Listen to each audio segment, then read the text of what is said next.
Hi, my name is Roque. I'm an only child, and my only close family were my dad, who came from Peru, and my mom, who has no other family other than her mom, grandmother, and two older siblings. My mom's family moved from Puerto Rico to Brooklyn before she was born. I never met my mom's mother or grandmother. They died before I was born, and even before my mom met my dad.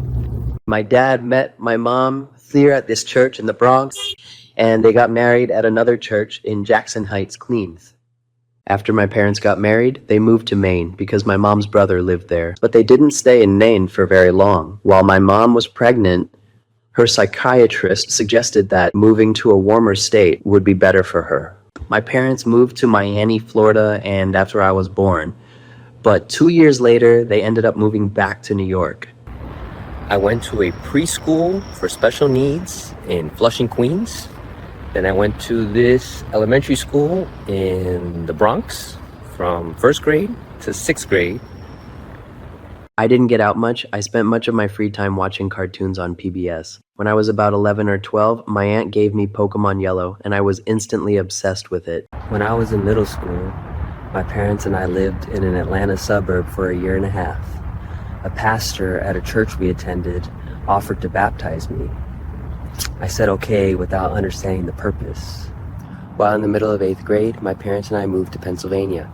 I went to high school here, then we moved after I finished 11th grade. I had no interest in dating. All I cared about was watching TV and playing Pokemon ROMs.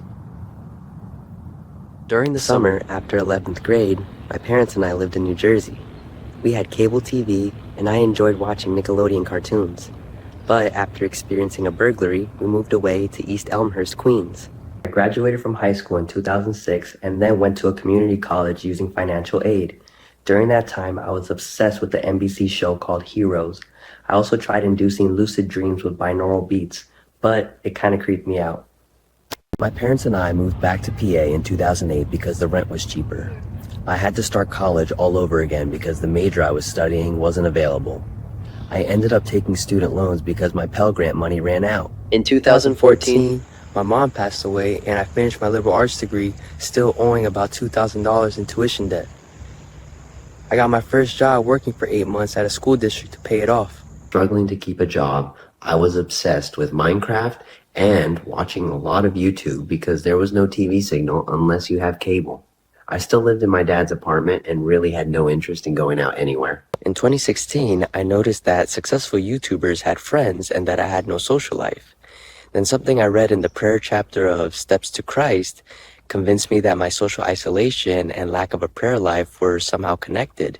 So then I got involved in my local church as a bulletin secretary, and I also helped with the audio and visual booth. As I began struggling with social anxiety issues, that's when I began to notice the relevance of having a prayer life. At home, I started editing Christian hymn videos with lyrics and uploading them to YouTube.